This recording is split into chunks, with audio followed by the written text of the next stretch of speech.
तुम्हारे अपने पसंदीदा बुकमार्क समरी चैनल में स्वागत है। अगर तुम्हें हमारी बुक समरी पसंद आए तो लाइक, शेयर और हमारे चैनल को सब्सक्राइब करना मत भूलना। तो चलो अब शुरू करते हैं। किताब the Indian stock market simplified से। इसे लिखा है संदीप पारेख ने और इसमें उन्होंने भारतीय स्टॉक मार्केट को इतनी आसान भाषा में समझाया है कि कोई भी इसे पढ़कर धीरे धीरे मार्केट को समझ सकता है। सोचो तुम एक ऐसे कमरे में बैठे हो जहां हर तरफ लोग पैसे और कागजों की अदला-बदली कर रहे हैं। कोई बेच रहा है, कोई खरीद रहा है और सबका मकसद है सही दाम पर सही चीज पाना। यही तस्वीर है स्टॉक मार्केट की। लेकिन दिक्कत यह है कि बाहर से देखने पर यह दुनिया इतनी उलझी हुई लगती है कि आम इंसान सोचता है कि ये तो सिर्फ बड़े बड़े लोग ही समझ सकते हैं। इसी सोच को तोड़ने के लिए ये किताब लिखी गई है। इस किताब की सबसे बड़ी खासियत यह है कि ये शेयर मार्केट को किसी भारी भरकम आर्थिक थ्योरी की तरह नहीं बताती, बल्कि बिल्कुल रोजमर्रा की जिंदगी की कहानियों से जोड़ती है। जैसे तुम समझ सको कि शेयर आखिर है क्या, मार्केट कैसे काम करता है, रिस्क कहाँ है और तुम्हें अपनी मेहनत की कमाई को किस तरह संभाल कर इस मार्केट में लगाना है। लेखक कहते हैं कि अगर तुमने कभी सोचा है कि लोग शेयर मार्केट से करोड़पति कैसे बन जाते हैं, या फिर अखबार में छपी खबरें कि मार्केट गिरा या मार्केट चढ़ा तुम्हारी जेब को कैसे प्रभावित कर सकती है, तो ये किताब तुम्हारे लिए है। ये किताब उस डर को भी खत्म करती है जो हर नए निवेशक के मन में होता है, क्योंकि यहां स्टॉक मार्केट को जुए की तरह नहीं बल्कि एक स्मार्ट बिजनेस के रूप में समझाया गया है। पहला चैप्टर, शेयर मार्केट आखिर है क्या। यहां लेखक तुम्हें सबसे पहले स्टॉक मार्केट की बुनियादी तस्वीर दिखाते हैं। सोचो एक बड़ी कंपनी है जो और आगे बढ़ना चाहती है। उसे नई मशीनें लगानी है, नए प्रोडक्ट लॉन्च करने हैं या अपने बिजनेस को और फैलाना है। इसके लिए उसे पैसों की जरूरत पड़ती है। अब कंपनी बैंक से कर्ज लेने की बजाय ये सोचती है कि क्यों न आम लोगों को अपना पार्टनर बना लिया जाए। वो अपने मालिकाने के छोटे छोटे हिस्से यानी शेयर बेचती है और जो लोग इन्हें खरीदते हैं वो उस कंपनी के हिस्सेदार बन जाते हैं। जब तुम किसी कंपनी का शेयर खरीदते हो तो तुम उस कंपनी का एक छोटा सा मालिक बन जाते हो। अब अगर कंपनी अच्छा काम करती है, मुनाफा कमाती है और उसका बिजनेस फैलता है तो तुम्हारे शेयर की कीमत बढ़ जाती है। लेकिन अगर कंपनी नुकसान करती है तो तुम्हारे शेयर का दाम गिर सकता है। यही असली खेल है शेयर मार्केट का। लेखक बताते हैं कि भारत में दो बड़े बाजार हैं जहां ये खरीद फरोख्त होती है। एक है बॉम्बे स्टॉक एक्सचेंज BSE और दूसरा नेशनल स्टॉक एक्सचेंज NSE। इन्हें ऐसे समझो जैसे बहुत बड़ी मंडियां, जहां लोग सिर्फ अनाज सब्जी नहीं बल्कि कंपनियों के हिस्से खरीदते और बेचते हैं। अब यहां एक बड़ा कंफ्यूजन भी साफ किया गया है। बहुत लोग सोचते हैं कि स्टॉक मार्केट जुआ है, लेकिन लेखक कहते हैं कि जुआ तब होता है जब तुम बिना सोचे समझे किसी भी कंपनी में पैसा लगा दो। अगर तुम समझदारी से रिसर्च करके और लंबे समय के लिए शेयर खरीदते हो तो ये जुआ नहीं बल्कि निवेश है। इस चैप्टर में यह भी बताया गया है कि शेयर मार्केट से सिर्फ निवेशक ही फायदा नहीं उठाते, बल्कि पूरी अर्थव्यवस्था को ताकत मिलती है। जब कंपनियां पैसे जुटाती है तो नए प्रोजेक्ट्स शुरू होते हैं, नौकरियां बढ़ती है और देश की तरक्की होती है। यानी स्टॉक मार्केट एक तरह से अर्थव्यवस्था का दिल है, जहां लगातार लेन देन का खून दौड़ता रहता है। लेकिन लेखक एक चेतावनी भी देते हैं कि अगर तुम जल्दी अमीर बनने का सपना लेकर यहां आओगे तो निराशा हाथ लगेगी। स्टॉक मार्केट में धैर्य सबसे बड़ा हथियार है। ये उन लोगों के लिए है जो धीरे धीरे, समझदारी से और प्लानिंग के साथ आगे बढ़ना जानते हैं। तो इस पहले चैप्टर का असली संदेश यही है कि शेयर मार्केट को कभी डर या भ्रम से मत देखो। इसे ऐसे देखो जैसे तुम किसी कंपनी के छोटे हिस्सेदार बन रहे हो। अगर कंपनी आगे बढ़ेगी तो तुम भी बढ़ोगे। दूसरा चैप्टर, शेयर मार्केट में लोग क्यों आते हैं। लेखक बताते हैं कि जिंदगी में हर इंसान के सपने होते हैं। कोई चाहता है बड़ा घर, कोई चाहता है कि बच्चों की पढ़ाई अच्छे स्कूल में हो, कोई चाहता है कि बुढ़ापे में आराम से बिना पैसों की टेंशन लिए जिंदगी गुजरे। इन सब सपनों को पूरा करने के लिए पैसे की जरूरत होती है, और सिर्फ नौकरी या छोटी बचत से वो सपने पूरे करना आसान नहीं होता। यही वजह है कि लोग शेयर मार्केट की ओर खिंचते हैं, क्योंकि उन्हें उम्मीद होती है कि यहां पैसा तेजी से बढ़ सकता है। अब देखो, शेयर मार्केट को लोग अलग अलग नजरिए से देखते हैं। कोई सोचता है कि ये लॉटरी है, जहां आज डाला और कल करोड़पति बन गया। कोई सोचता है कि ये खतरनाक जगह है जहां सिर्फ नुकसान ही होता है। लेकिन लेखक साफ करते हैं कि सच इन दोनों के बीच में है। न तो ये लॉटरी है, न ये सिर्फ नुकसान वाली जगह। अगर सही तरीके से समझकर निवेश किया जाए तो ये सबसे सुरक्षित और सबसे ताकतवर रास्ता है पैसे को बढ़ाने का। इस चैप्टर में एक और दिलचस्प बात कही गई है कि लोग असल में सिर्फ पैसा कमाने नहीं आते, बल्कि आजादी खोजने आते हैं। सोचो, अगर हर महीने की सैलरी आने का इंतजार करना पड़े और वही सैलरी बस खर्चों में निकल जाए, तो जिंदगी हमेशा दूसरों पर निर्भर रहेगी। लेकिन अगर तुम्हारे निवेश इतने बढ़ जाए कि बिना काम किए ही तुम्हारे खर्च पूरे हो जाए, तो वही असली स्वतंत्रता है। और यही स्वतंत्रता पाने का सपना लेकर लाखों लोग शेयर मार्केट की तरफ आते हैं। लेखक ने एक उदाहरण भी दिया है। मान लो किसी ने 10 साल पहले एक अच्छी कंपनी के शेयर खरीदे और धैर्य से उन्हें रखा। अब 10 साल बाद वही शेयर कई गुना हो चुके हैं। ऐसे में उस इंसान के पास अब घर खरीदने, बच्चों की पढ़ाई कराने या बुढ़ापे की चिंता मिटाने का इंतजाम है। यही असली ताकत है शेयर मार्केट की, जो धीरे धीरे लेकिन मजबूत तरीके से तुम्हारी जिंदगी बदल देता है। लेकिन लेखक एक चेतावनी भी देते हैं। ज्यादातर लोग शेयर मार्केट में गलत वजहों से आते हैं। कोई दोस्त की सलाह पर, कोई सोशल मीडिया पर सुनी बात पर, और कोई बस जल्दी पैसे की लालच में। फिर जब घाटा होता है तो कहते हैं कि मार्केट धोखा है। असलियत यह है कि गलती मार्केट की नहीं, बल्कि उस नजरिए की है जिससे लोग इसमें आते हैं। इस चैप्टर में यह भी समझाया गया है कि 2 तरह के खिलाड़ी होते हैं। एक होते हैं ट्रेडर, जो दिन रात स्क्रीन के सामने बैठे रहते हैं, शेयर खरीदते बेचते हैं और बहुत तेजी से पैसा कमाने की कोशिश करते हैं। कभी जीत जाते हैं, कभी हार जाते हैं। दूसरे होते हैं निवेशक, जो धैर्य से काम लेते हैं। वे कंपनियों को समझते हैं, देखते हैं कि कंपनी का बिजनेस कैसा है, और फिर कई सालों तक शेयर को थामे रहते हैं। धीरे धीरे वही निवेशक असली संपत्ति बनाते हैं। लेखक कहते हैं कि अगर तुम्हें लंबी दौड़ जीतनी है तो निवेशक बनो, सिर्फ ट्रेडिंग में मत उलझो। सबसे जरूरी बात इस चैप्टर में यही है कि तुम्हें खुद से यह सवाल करना होगा कि तुम शेयर मार्केट में क्यों आना चाहते हो। क्या सिर्फ इसलिए कि सब लोग कर रहे हैं, या किसी ने बताया है कि इसमें जल्दी अमीर बन सकते हो? अगर यही वजह है तो शायद निराशा ही मिलेगी। लेकिन अगर तुम्हारा लक्ष्य साफ है, जैसे लंबी अवधि में संपत्ति बनाना, परिवार की सुरक्षा करना या वित्तीय स्वतंत्रता पाना, तो शेयर मार्केट तुम्हें जिंदगी बदलने का मौका देगा। तो कुल मिलाकर इस चैप्टर की सीख यही है कि शेयर मार्केट में कदम रखने से पहले अपने इरादे साफ करो। सही वजह और सही सोच के साथ अगर आओगे तो ये जगह तुम्हें निराश नहीं करेगी, बल्कि तुम्हारी मेहनत और धैर्य का सबसे बड़ा इनाम देगी। तीसरा चैप्टर, शेयर क्या होते हैं और कंपनियां इन्हें क्यों बेचती है। अब तक तुमने समझा कि लोग शेयर मार्केट में क्यों आते हैं, लेकिन असली सवाल यही है कि आखिर शेयर होते क्या है। इस चैप्टर में लेखक बड़े ही आसान अंदाज में समझाते हैं कि शेयर का मतलब है किसी कंपनी का छोटा सा हिस्सा। मान लो कोई कंपनी है जो जूते बनाती है। अब उस कंपनी को अपने बिजनेस को बढ़ाने के लिए पैसे चाहिए। अगर वो सिर्फ बैंक से लोन लेगी तो उस पर ब्याज का बोझ बढ़ेगा। ऐसे में कंपनी दूसरा रास्ता चुनती है, और वो है जनता को अपने हिस्से बेचना।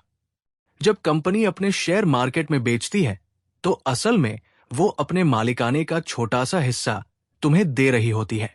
तो अगर तुम वो शेयर खरीदते हो तो तुम उस कंपनी के हिस्सेदार बन जाते हो। जितना छोटा हिस्सा लोग खरीदते हैं, उतना ही उनका कंपनी में हिस्सा होता है। यही वजह है कि जब कंपनी अच्छा करती है और मुनाफा कमाती है तो तुम्हें भी फायदा मिलता है।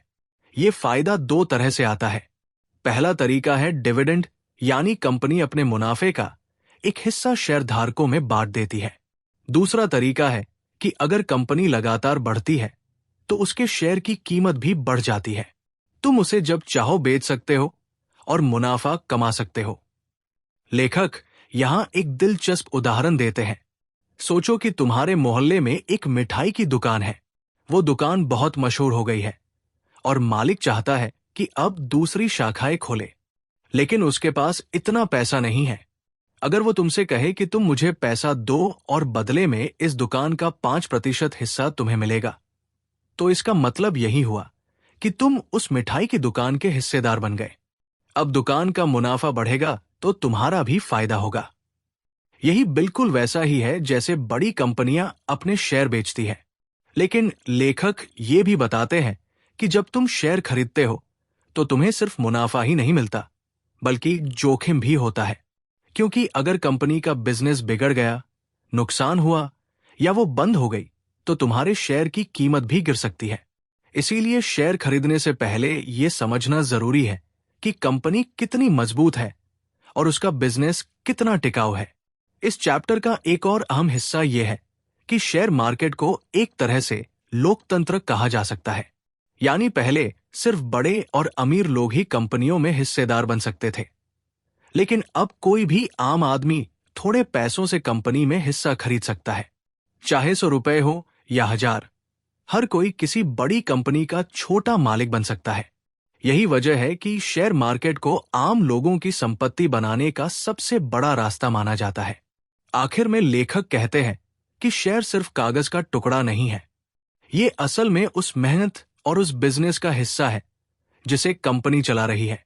जब भी तुम शेयर खरीदो, इसे ऐसे समझो कि तुम उस कंपनी के सफर में उसके साथी बन गए हो। अगर कंपनी सही दिशा में जाएगी तो तुम्हें भी फायदा होगा। तो इस चैप्टर का सार यही है कि शेयर का मतलब मालिकाना हिस्सा है जो कंपनी बेचती है ताकि वो अपना काम आगे बढ़ा सके। और तुम्हारे लिए ये मौका है कि छोटी रकम से भी बड़ी बड़ी कंपनियों का हिस्सा बन सको। चौथा चैप्टर, शेयर मार्केट कैसे काम करता है। अब तक तुमने समझा कि शेयर क्या होते हैं और कंपनियां इन्हें क्यों बेचती है। लेकिन असली खेल यहीं से शुरू होता है। ये शेयर खरीदे और बेचे कहा जाते हैं, और ये पूरा सिस्टम कैसे चलता है यही इस चैप्टर में बताया गया है। लेखक शुरुआत में समझाते हैं कि शेयर मार्केट को असल में एक बड़े बाजार की तरह समझो। जैसे सब्जी मंडी में लोग आते हैं, कोई बेचने वाला होता है और कोई खरीदने वाला, वैसे ही शेयर मार्केट है।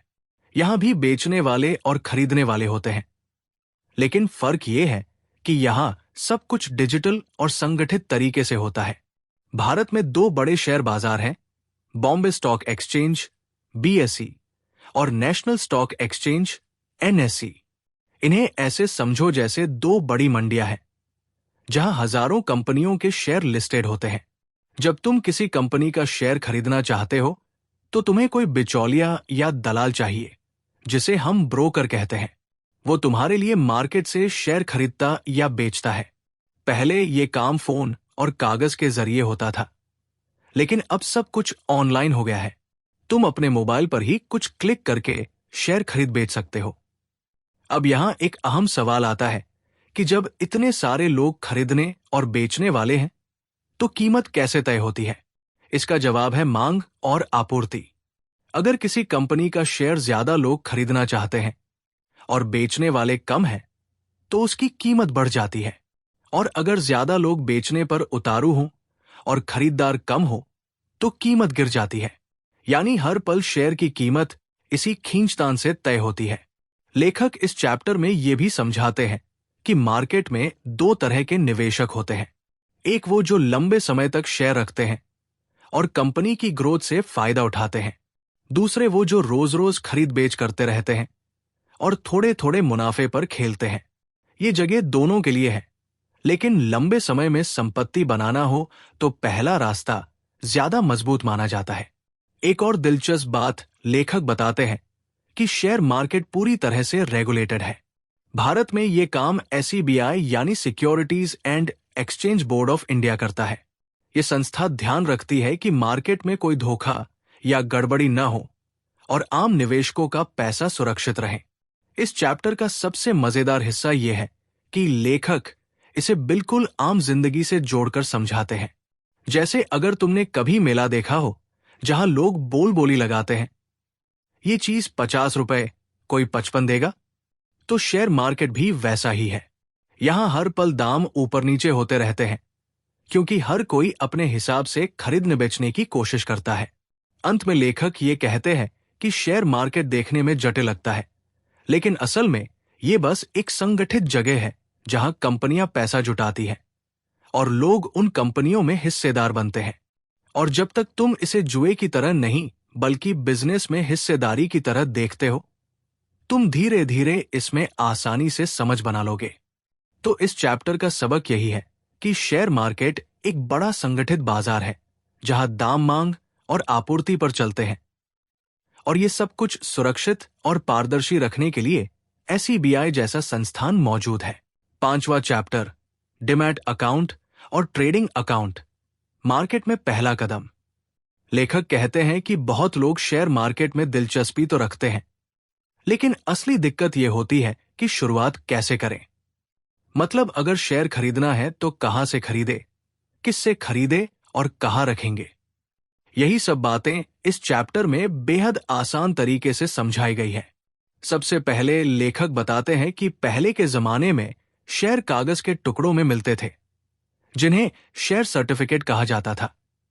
इन्हें संभालना मुश्किल था और धोखाधड़ी का खतरा भी रहता था। लेकिन अब सब कुछ डिजिटल हो चुका है। आज तुम्हें शेयर कागज में नहीं मिलते, बल्कि इलेक्ट्रॉनिक रूप में तुम्हारे नाम पर एक खाते में रखे जाते हैं। यही खाता कहलाता है डिमैट अकाउंट। डिमैट अकाउंट को ऐसे समझो जैसे बैंक अकाउंट। जैसे बैंक में तुम्हारे पैसे सुरक्षित रहते हैं, वैसे ही डिमैट अकाउंट में तुम्हारे शेयर सुरक्षित रहते हैं। अब जब भी तुम कोई शेयर खरीदोगे, वो सीधे तुम्हारे डिमैट अकाउंट में आ जाएगा, और अगर बेचोगे तो वहीं से कट जाएगा। लेकिन सिर्फ डिमैट अकाउंट काफी नहीं है, तुम्हें एक और खाता चाहिए जिसे कहते हैं ट्रेडिंग अकाउंट। ये ट्रेडिंग अकाउंट तुम्हें मार्केट से जोड़ता है। मान लो तुमने तय किया कि तुम्हें रिलायंस का शेयर खरीदना है, तो तुम ट्रेडिंग अकाउंट से ऑर्डर दोगे और जैसे ही खरीदारी पूरी होगी, वो शेयर तुम्हारे डिमैट अकाउंट में आ जाएगा।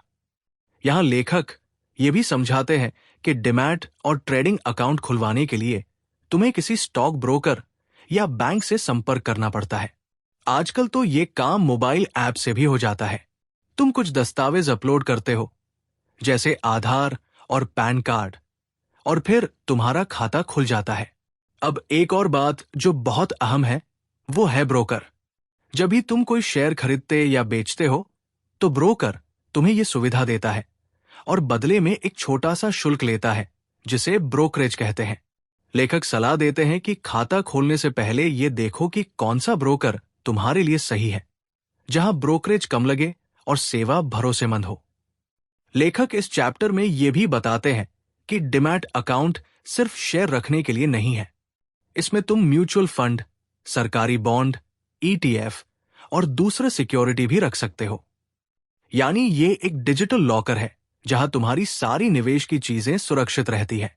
आखिर में लेखक कहते हैं कि जब तक तुम्हारे पास डिमैट और ट्रेडिंग अकाउंट नहीं होगा, तब तक तुम सिर्फ शेयर मार्केट के बारे में पढ़ते रहोगे, लेकिन असली खेल शुरू नहीं कर पाओगे।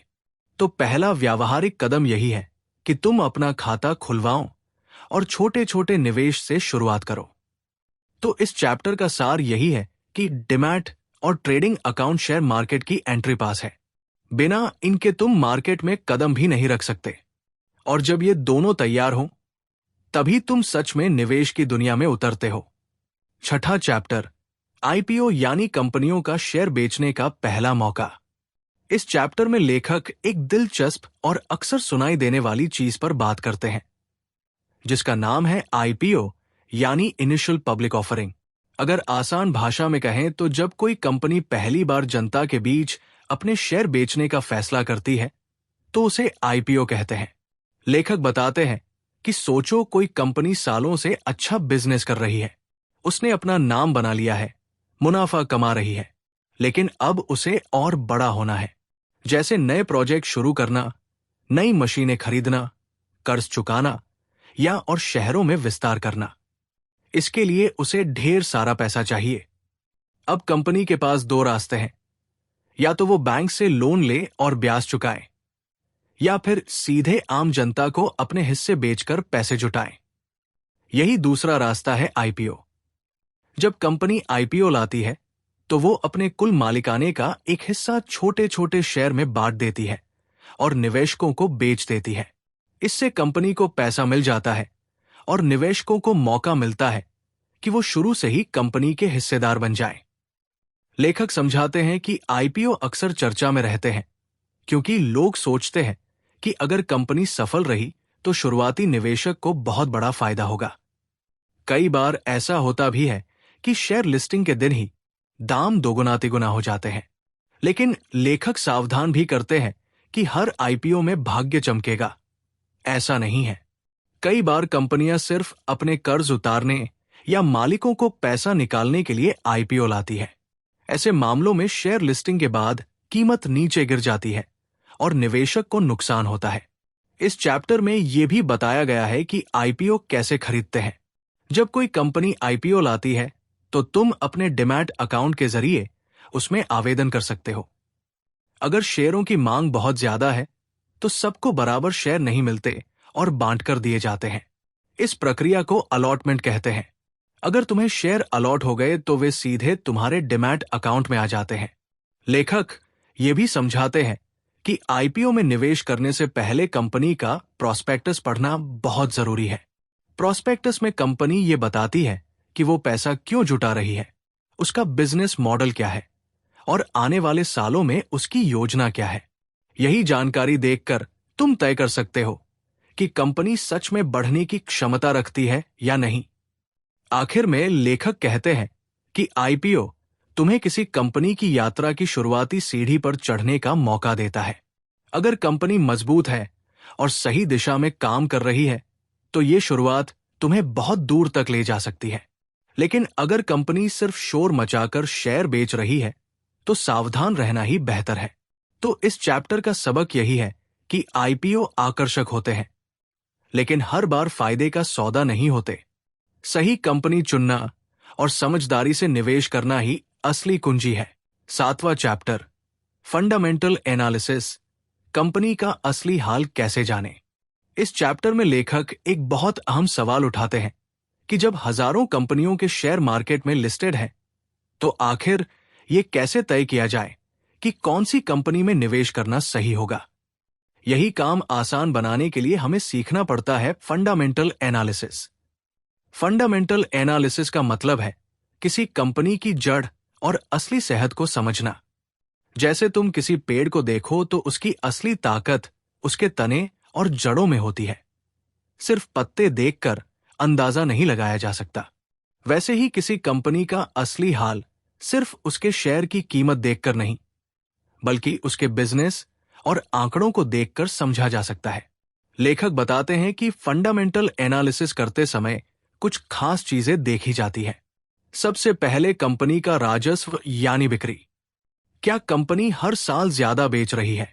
उसका कारोबार बढ़ रहा है या नहीं? फिर आता है मुनाफा। सिर्फ बिक्री बढ़ने से काम नहीं चलता।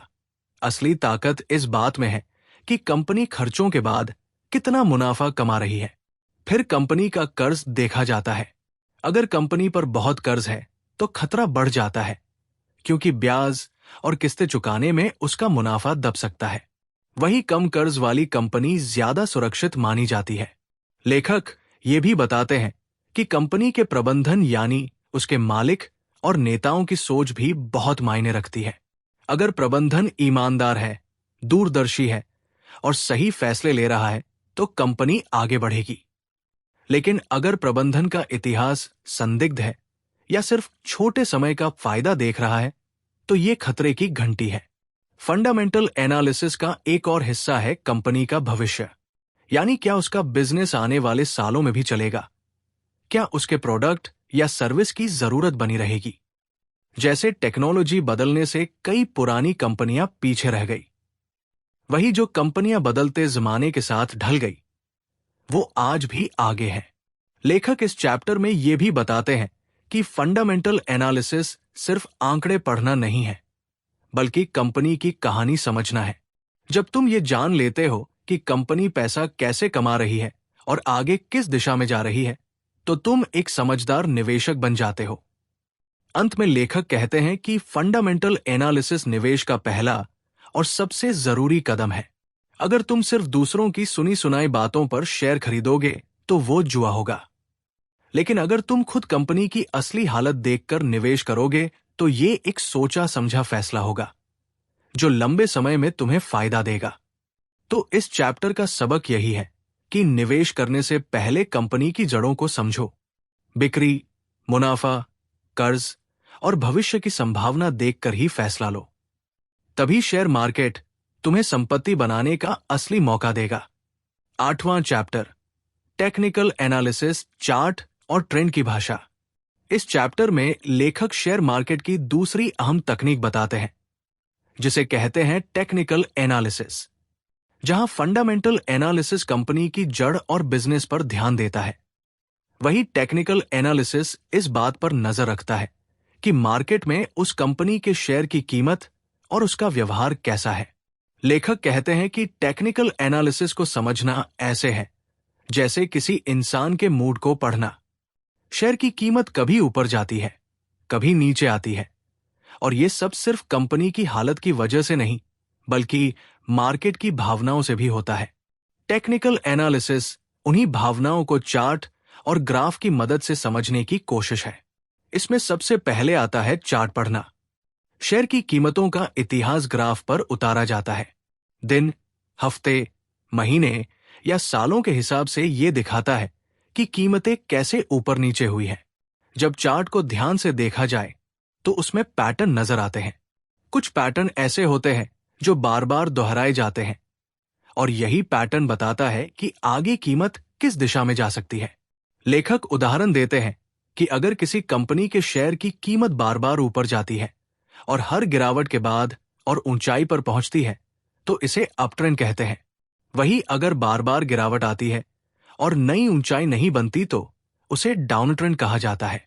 इसके अलावा टेक्निकल एनालिसिस में मूविंग एवरेज, सपोर्ट और रेजिस्टेंस जैसी अवधारणाएं आती हैं। सपोर्ट का मतलब है वो स्तर जहां शेयर की कीमत गिरते गिरते रुक जाती है क्योंकि खरीदार ज्यादा सक्रिय हो जाते हैं। रेजिस्टेंस उसका उल्टा है, जहां कीमत चढ़ते चढ़ते रुक जाती है क्योंकि बेचने वाले ज्यादा हो जाते हैं। लेखक ये भी बताते हैं कि टेक्निकल एनालिसिस का सबसे बड़ा फायदा यह है कि ये तुम्हें सही समय पर खरीदने और बेचने का संकेत देता है। मान लो किसी कंपनी का फंडामेंटल बहुत अच्छा है, लेकिन अगर तुम गलत समय पर खरीदोगे तो लंबे समय तक नुकसान में रह सकते हो। वही टेक्निकल एनालिसिस तुम्हें ये समझने में मदद करता है कि कब खरीदना है और कब बेचना है। हालांकि लेखक सावधान भी करते हैं कि टेक्निकल एनालिसिस 100% सटीक नहीं होता। ये बस संभावना दिखाता है कि आगे क्या हो सकता है। इसे आंख मूंदकर अपनाना खतरनाक हो सकता है, इसलिए इसे हमेशा फंडामेंटल एनालिसिस के साथ मिलाकर इस्तेमाल करना चाहिए। इस चैप्टर का सार यही है कि टेक्निकल एनालिसिस मार्केट की नब्ज पकड़ने का तरीका है। ये तुम्हें कीमतों के पैटर्न और निवेशकों की मनोवृत्ति को समझने में मदद करता है। अगर फंडामेंटल एनालिसिस कंपनी की सेहत है तो टेक्निकल एनालिसिस मार्केट का मूड है, और दोनों मिलकर तुम्हें बेहतर निवेशक बनाते हैं। 9वां चैप्टर, ट्रेडिंग और इन्वेस्टिंग, फर्क समझो और रास्ता चुनो। इस चैप्टर में लेखक बताते हैं कि शेयर मार्केट में 2 तरह के खिलाड़ी होते हैं। एक होते हैं इन्वेस्टर और दूसरे होते हैं ट्रेडर।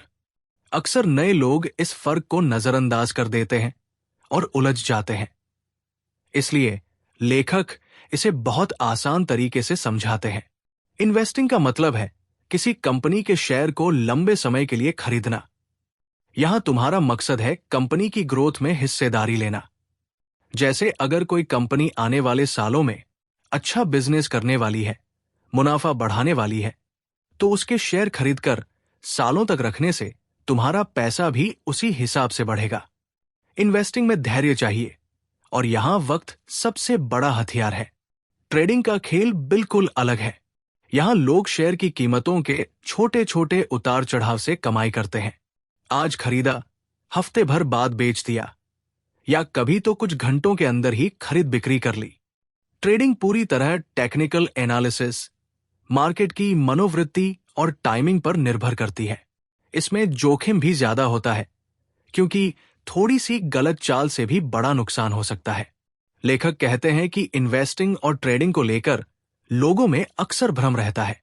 कुछ लोग ट्रेडिंग को शॉर्टकट समझते हैं और सोचते हैं कि जल्दी अमीर बन जाएंगे। लेकिन सच्चाई यह है कि ट्रेडिंग आसान नहीं है। इसके लिए बहुत अनुभव, अनुशासन और तेज दिमाग चाहिए। वही इन्वेस्टिंग धीमी है लेकिन मजबूत है। इसमें समय के साथ कंपाउंडिंग का जादू काम करता है और धीरे धीरे पैसा बहुत बड़ा बन सकता है। इस चैप्टर में लेखक ये भी बताते हैं कि तुम्हें खुद ये तय करना होगा कि तुम्हारे लिए कौन सा रास्ता सही है। अगर तुम्हें रोज रोज चार्ट देखना, मार्केट की खबरें पकड़ना और तेज फैसले लेना पसंद है, तो ट्रेडिंग तुम्हारे लिए हो सकती है। लेकिन अगर तुम स्थिरता और भरोसा चाहते हो और अपने पैसे को धीरे धीरे लेकिन सुरक्षित तरीके से बढ़ाना चाहते हो, तो इन्वेस्टिंग तुम्हारे लिए बेहतर है। सबसे जरूरी बात जो लेखक कहते हैं वो ये है कि ट्रेडिंग और इन्वेस्टिंग को कभी मिलाना नहीं चाहिए। अगर तुम निवेशक हो तो धैर्य रखो, और अगर ट्रेडर हो तो नियम बनाकर चलो। आधे इन्वेस्टर और आधे ट्रेडर बनने वाले लोग अक्सर बीच में फंस जाते हैं और सबसे ज्यादा नुकसान उठाते हैं। तो इस चैप्टर का निष्कर्ष यही है कि शेयर मार्केट में खेल शुरू करने से पहले अपना रास्ता साफ करो। तुम किस तरह के खिलाड़ी हो ये पहचानो, फिर उसी हिसाब से रणनीति बनाओ। 10वां चैप्टर, रिस्क मैनेजमेंट, असली खेल की कुंजी। इस चैप्टर में लेखक साफ साफ बताते हैं कि शेयर मार्केट में सबसे अहम चीज पैसा कमाना नहीं, बल्कि पैसा बचाना है। बहुत लोग मार्केट में आते हैं और उन्हें सिर्फ मुनाफा नजर आता है, लेकिन हकीकत यह है कि असली खिलाड़ी वही होता है जो अपने जोखिम को समझकर संभालता है। लेखक कहते हैं कि मार्केट में रिस्क से भागना नामुमकिन है। हर शेयर में, हर निवेश में थोड़ा बहुत रिस्क हमेशा रहेगा। फर्क बस इतना है कि कुछ लोग इस रिस्क को समझकर उसे कंट्रोल कर लेते हैं और कुछ लोग बिना सोचे समझे कूद पड़ते हैं और फिर नुकसान उठाते हैं। रिस्क मैनेजमेंट का सबसे पहला नियम है कि कभी भी सारा पैसा एक जगह मत लगाओ। अगर तुम्हारे पास 1 लाख रुपए है और तुमने पूरा पैसा एक ही कंपनी के शेयर में डाल दिया, तो समझो तुमने अपनी किस्मत उसी कंपनी पर दांव पर लगा दी। अगर वो कंपनी अच्छा करती है तो ठीक, लेकिन अगर नीचे गई तो तुम्हारा सारा पैसा डूब सकता है। इसीलिए लेखक कहते हैं कि हमेशा अलग अलग सेक्टर और कंपनियों में पैसा बांटना चाहिए। यही है डाइवर्सिफिकेशन। दूसरा अहम नियम है लिमिट तय करना। जब भी शेयर खरीदो, पहले ही सोच लो कि अगर कीमत नीचे गई तो कहां तक का नुकसान झेलना है और किस जगह शेयर बेचना है। इसे स्टॉप लॉस कहते हैं। इससे यह होता है कि नुकसान छोटा ही रहता है और आगे बढ़ने का मौका बना रहता है। लेखक यहां एक और दिलचस्प बात बताते हैं कि मार्केट में लालच सबसे बड़ा दुश्मन है। कई बार लोग मुनाफा होने के बाद भी सोचते हैं कि अभी और बढ़ेगा, और फिर लालच में सब गवा देते हैं। समझदारी यही है कि लक्ष्य तय करके चलो और सही समय पर मुनाफा सुरक्षित कर लो। इस चैप्टर में लेखक ये भी समझाते हैं कि रिस्क का स्तर हर इंसान के लिए अलग होता है। एक जवान व्यक्ति जिसकी जिम्मेदारियां अभी कम हैं, ज्यादा रिस्क ले सकता है। वही एक ऐसा इंसान जिसके ऊपर घर परिवार की जिम्मेदारी है, उसे थोड़ा संभल कर और सुरक्षित विकल्प चुनने चाहिए। यानी रिस्क मैनेजमेंट व्यक्तिगत भी है, सबके लिए एक जैसा नहीं। आखिर में लेखक कहते हैं कि मार्केट में टिके रहना ही जीत है। अगर तुमने रिस्क को सही तरह से संभाल लिया तो लंबे समय में तुम हमेशा फायदे में रहोगे। लेकिन अगर तुम बिना सोचे समझे दाव लगाओगे तो जल्दी ही बाहर हो जाओगे। तो इस चैप्टर का सबक यह है कि शेयर मार्केट में अमीर बनने के लिए रिस्क लेना जरूरी है, लेकिन समझदारी यह है कि कितना रिस्क और कब लेना है। 11वां चैप्टर, निवेशक का मन और उसकी गलतियां। इस चैप्टर में लेखक एक बहुत ही जरूरी चीज पर रोशनी डालते हैं, और वो है हमारी अपनी सोच।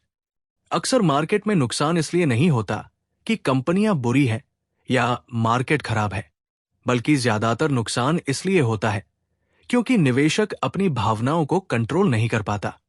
सबसे बड़ी गलती जो लोग करते हैं वो है भीड़ का पीछा करना। मान लो अचानक कोई शेयर तेजी से ऊपर जा रहा है तो हर कोई उसमें कूद पड़ता है। सबको लगता है कि ये तो सोने का मौका है, लेकिन सच ये है कि जब तक आम लोग शेयर खरीदने पहुंचते हैं तब तक अक्सर देर हो चुकी होती है। कीमतें पहले ही बहुत ऊपर जा चुकी होती है और फिर अचानक गिरावट आती है। इसीलिए लेखक कहते हैं कि भीड़ का पीछा करना सबसे खतरनाक आदत है। दूसरी बड़ी गलती है डर। जब मार्केट गिरता है तो निवेशक घबराकर अच्छे शेयर भी बेच देता है। उसे लगता है कि अब सब खत्म हो गया, लेकिन होता यह है कि वो नुकसान पर शेयर बेच देता है और कुछ महीनों बाद वही शेयर दोबारा ऊपर चला जाता है। यानी डर के कारण इंसान घाटा पक्का कर लेता है। तीसरी गलती है लालच। जब किसी को थोड़ा मुनाफा होता है तो वो सोचता है कि और इंतजार करूंगा और कमाऊंगा, लेकिन शेयर हमेशा ऊपर नहीं जाते। कई बार मुनाफा हाथ से निकलकर नुकसान में बदल जाता है। लेखक बार बार याद दिलाते हैं कि तय किया हुआ लक्ष्य पूरा होते ही मुनाफा सुरक्षित करना सबसे समझदारी है। लेखक ये भी बताते हैं कि निवेशक अक्सर अपनी गलतियों को मानने से बचता है। अगर कोई शेयर नीचे जा रहा है तो वो खुद को दिलासा देता है कि ये तो बस थोड़े दिनों की बात है, जल्द ऊपर जाएगा। लेकिन असलियत ये होती है कि वो खराब शेयर ही होता है। अगर इंसान वक्त पर अपनी गलती मानकर बाहर निकल जाए तो नुकसान कम हो सकता है, लेकिन अहंकार के कारण लोग फंस जाते हैं। इस चैप्टर में लेखक एक मजबूत आदत सिखाते हैं और वो है अनुशासन। अगर तुमने पहले से तय कर लिया कि हर महीने एक निश्चित रकम बचाकर निवेश करनी है, तो चाहे मार्केट ऊपर हो या नीचे, तुमको अपनी योजना पर टिके रहना है। यही आदत तुम्हें दूसरों से अलग बनाएगी। आखिर में लेखक कहते हैं कि मार्केट में असली दुश्मन न तो कंपनियां हैं और न ही उतार चढ़ाव, बल्कि असली दुश्मन तुम्हारा अपना मन है। अगर तुमने अपने डर, लालच और अधीरता पर काबू पा लिया तो तुम्हें कोई रोक नहीं सकता। इस चैप्टर का सबक यही है कि निवेश केवल आंकड़ों का खेल नहीं है, ये धैर्य और अनुशासन की परीक्षा भी है। 11वां चैप्टर, निवेशक का मन और उसकी गलतियां। इस चैप्टर में लेखक एक बहुत ही जरूरी चीज पर रोशनी डालते हैं और वो है हमारी अपनी सोच। अक्सर मार्केट में नुकसान इसलिए नहीं होता कि कंपनियां बुरी है या मार्केट खराब है, बल्कि ज्यादातर नुकसान इसलिए होता है क्योंकि निवेशक अपनी भावनाओं को कंट्रोल नहीं कर पाता। सबसे बड़ी गलती जो लोग करते हैं वो है भीड़ का पीछा करना। मान लो अचानक कोई शेयर तेजी से ऊपर जा रहा है तो हर कोई उसमें कूद पड़ता है। सबको लगता है कि ये तो सोने का मौका है, लेकिन सच ये है कि जब तक आम लोग शेयर खरीदने पहुंचते हैं तब तक अक्सर देर हो चुकी होती है। कीमतें पहले ही बहुत ऊपर जा चुकी होती है और फिर अचानक गिरावट आती है। इसीलिए लेखक कहते हैं कि भीड़ का पीछा करना सबसे खतरनाक आदत है। दूसरी बड़ी गलती है डर। जब मार्केट गिरता है तो निवेशक घबराकर अच्छे शेयर भी बेच देता है। उसे लगता है कि अब सब खत्म हो गया, लेकिन होता यह है कि वो नुकसान पर शेयर बेच देता है और कुछ महीनों बाद वही शेयर दोबारा ऊपर चला जाता है। यानी डर के कारण इंसान घाटा पक्का कर लेता है।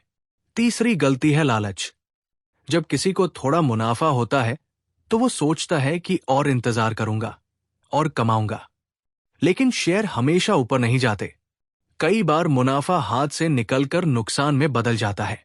लेखक बार बार याद दिलाते हैं कि तय किया हुआ लक्ष्य पूरा होते ही मुनाफा सुरक्षित करना सबसे समझदारी है।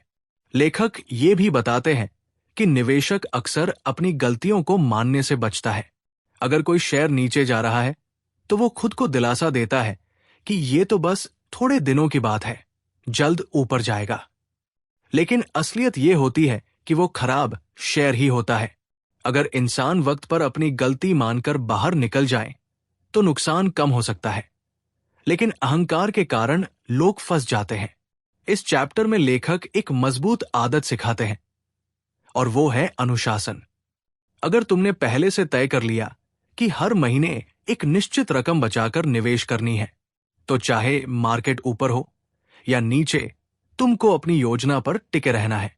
यही आदत तुम्हें दूसरों से अलग बनाएगी।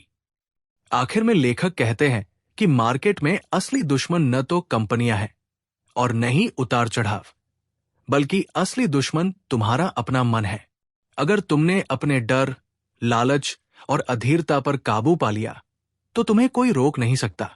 इस चैप्टर का सबक यही है कि निवेश केवल आंकड़ों का खेल नहीं है, ये धैर्य और अनुशासन की परीक्षा भी है। 13वां चैप्टर, सही रणनीति बनाना और उस पर टिके रहना। इस चैप्टर में लेखक बताते हैं कि शेयर मार्केट में सिर्फ जानकारी होना काफी नहीं है। सही जानकारी के साथ साथ तुम्हें एक ठोस रणनीति भी चाहिए, और उससे भी ज्यादा जरूरी है उस रणनीति पर लगातार टिके रहना। कई बार लोग शुरुआत में बहुत उत्साह से निवेश शुरू करते हैं। वो थोड़ी रिसर्च करते हैं, एक दो अच्छे शेयर खरीदते हैं, लेकिन जैसे ही मार्केट ऊपर नीचे होता है, उनकी हिम्मत डगमगा जाती है।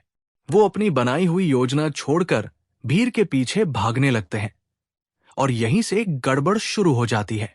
लेखक कहते हैं कि रणनीति बदल बदल कर इंसान कहीं नहीं पहुंच पाता, लेकिन अगर तुम एक बार सही सोचकर योजना बना लो और उस पर टिके रहो, तो धीरे धीरे उसका असर साफ दिखने लगेगा। रणनीति बनाने के लिए लेखक 3 मुख्य बातें समझाते हैं। पहला, तुम्हारे लक्ष्य क्या है? अगर तुम्हारा लक्ष्य सिर्फ जल्दी मुनाफा कमाना है, तो रणनीति अलग होगी। लेकिन अगर तुम्हारा सपना आर्थिक आजादी पाना या रिटायरमेंट के लिए बड़ी रकम तैयार करना है, तो योजना लंबी अवधि की होनी चाहिए। दूसरा, तुम्हारी जोखिम उठाने की क्षमता कितनी है? कुछ लोग बड़े उतार चढ़ाव झेल सकते हैं, लेकिन कुछ लोग थोड़ी गिरावट में ही बेचैन हो जाते हैं।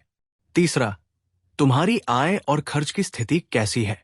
अगर आय स्थिर है और बचत ज्यादा है, तो तुम ज्यादा निवेश कर सकते हो, वरना धीरे धीरे कदम बढ़ाना बेहतर है। इस चैप्टर में लेखक ये भी बताते हैं कि रणनीति चाहे जो भी हो, अनुशासन सबसे जरूरी है। मार्केट हमेशा तुम्हें डराने और लालच दिलाने की कोशिश करेगा। कभी अचानक तेजी दिखेगी और लगेगा और खरीदो, कभी बड़ी गिरावट आएगी और लगेगा बेचकर भाग जाओ। लेकिन अगर तुम अपनी रणनीति पर अडिग रहोगे, तो इन लहरों से डगमगाओगे नहीं। लेखक यहां एक उदाहरण देते हैं कि जैसे एक किसान बीज बोकर रोज खेत खोदकर नहीं देखता कि पौधा कितना बड़ा हुआ, वैसे ही निवेशक को रोज मार्केट के उतार चढ़ाव में अपनी रणनीति नहीं बदलनी चाहिए। पौधे को बढ़ने के लिए समय चाहिए और निवेश को भी। आखिर में लेखक यही कहते हैं कि शेयर मार्केट में असली जीत उसी की होती है जो लंबे समय तक स्थिर रहता है, जो हर रोज रणनीति नहीं बदलता, बल्कि अपने बनाए हुए रास्ते पर धैर्य से चलता है, वही मंजिल तक पहुंचता है। तो इस चैप्टर का सबक यही है कि पहले सोच समझकर अपनी निवेश योजना बनाओ और फिर उस पर टिके रहो, चाहे मार्केट का माहौल कैसा भी हो। यही आदत तुम्हें दूसरों से अलग करेगी और धीरे धीरे असली संपत्ति तुम्हारे पास लाएगी। 14वां चैप्टर, शेयर बाजार से आगे का रास्ता, आर्थिक आजादी की मंजिल। इस चैप्टर में लेखक बताते हैं कि शेयर मार्केट सिर्फ पैसे कमाने का एक जरिया है, लेकिन इसका असली मकसद तुम्हें आर्थिक आजादी तक पहुंचाना है। आर्थिक आजादी का मतलब है ऐसी जिंदगी जहां तुम्हें सिर्फ खर्च पूरे करने के लिए काम करने की मजबूरी न हो, बल्कि तुम अपने शौक, अपने सपनों और अपनी मर्जी से जी सको। लेखक कहते हैं कि बहुत लोग शेयर मार्केट को एक गेम की तरह लेते हैं, जहां बस जल्दी जल्दी मुनाफा कमाना ही मकसद होता है। लेकिन समझदार निवेशक इसे एक लंबी यात्रा मानता है, जिसका गंतव्य है आजादी। जब तुम्हारे निवेश इतने बड़े हो जाते हैं कि वो तुम्हारे खर्च खुद संभालने लगते हैं, तो तुम्हें काम करने की चिंता नहीं रहती। यही वो पल है जहां असली सुकून मिलता है। इस चैप्टर में लेखक बताते हैं कि आर्थिक आजादी पाने के लिए 3 चीजें सबसे जरूरी है। पहला, लगातार बचत और निवेश। बिना बचत के कोई आधार ही नहीं होता और बिना निवेश के पैसे में बढ़ोतरी नहीं होती। दूसरा, खर्च पर नियंत्रण। अगर तुम जितना कमाते हो उतना ही या उससे ज्यादा खर्च कर दोगे तो कभी भी आगे नहीं बढ़ पाओगे। तीसरा, समय पर फैसले। सही वक्त पर निवेश शुरू करना और उसे टिकाए रखना ही सबसे बड़ा फर्क पैदा करता है। लेखक ये भी समझाते हैं कि आर्थिक आजादी का मतलब बहुत बड़ी बड़ी कारें, बंगले या शानो शौकत नहीं है। इसका मतलब है अपनी जिंदगी पर खुद का नियंत्रण। मान लो तुमने इतने निवेश बना लिए हैं कि तुम्हारे महीने के खर्च उन निवेशों से निकलने वाले मुनाफे से पूरे हो जाते हैं, तो फिर नौकरी सिर्फ विकल्प बन जाती है, मजबूरी नहीं। यही असली आजादी है। इस चैप्टर में एक और दिलचस्प बात कही गई है कि आर्थिक आजादी का सफर आसान नहीं होता। बीच बीच में मार्केट गिरता है, पैसा कम होता है और निराशा आती है। लेकिन जो लोग इन उतार चढ़ाव को झेल लेते हैं वो आखिरकार मंजिल तक पहुंचते हैं। लेखक कहते हैं कि आर्थिक आजादी कोई जादू नहीं है, बल्कि ये आदतों, अनुशासन और धैर्य का परिणाम है। आखिर में लेखक कहते हैं कि शेयर मार्केट तुम्हें सिर्फ पैसा नहीं देता, बल्कि वो तुम्हें अपनी जिंदगी अपनी शर्तों पर जीने का रास्ता देता है। यही इसकी असली ताकत है। तो इस चैप्टर का सबक यही है कि मार्केट में निवेश का मकसद सिर्फ अमीर बनना नहीं, बल्कि इतना स्वतंत्र होना है कि तुम अपनी जिंदगी वैसे जी सको जैसे तुम चाहते हो। इस किताब के लिए बस इतना ही।